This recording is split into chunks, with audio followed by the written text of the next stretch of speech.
Health and efficiency. It is necessary, in order to pursue this great and arduous work, that the ministers of Christ should possess physical health. To attain this end, they must become regular in their habits and adopt a healthful system of living. Many are continually complaining and suffering from various dispositions. This is almost always because they do not labor wisely nor observe the laws of health.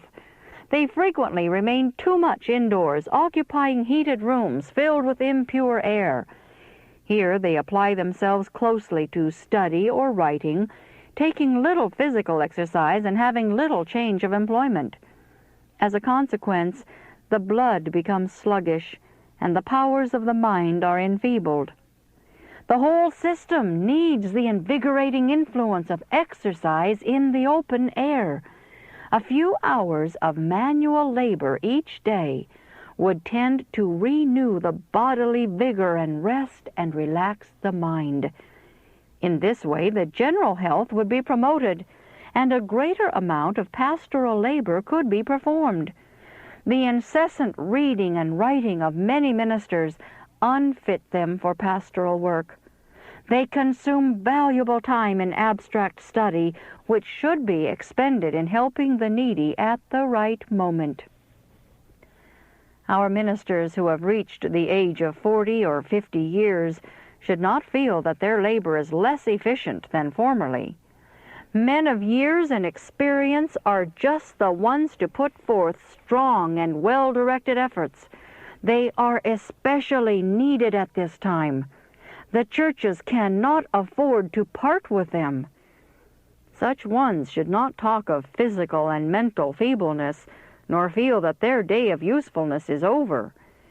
Many of them have suffered from severe mental taxation, unrelieved by physical exercise. The result is a deterioration of their powers and a tendency to shirk responsibility. What they need is more active labor.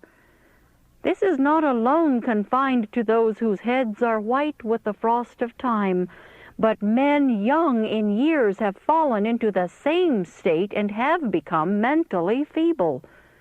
They have a list of set discourses, but if they get beyond the boundaries of these, they lose their soundings. The old-fashioned pastor who traveled on horseback and spent much time in visiting his flock enjoyed much better health, notwithstanding his hardships and exposures, than our ministers of today, who avoid all physical exertion as far as possible and confine themselves to their books. Ministers of age and experience should feel it their duty as God's hired servants to go forward, progressing every day, continually becoming more efficient in their work and constantly gathering fresh matter to set before the people. Each effort to expound the gospel should be an improvement upon that which preceded it. Each year they should develop a deeper piety, a tenderer spirit, a greater spirituality, and a more thorough knowledge of Bible truth.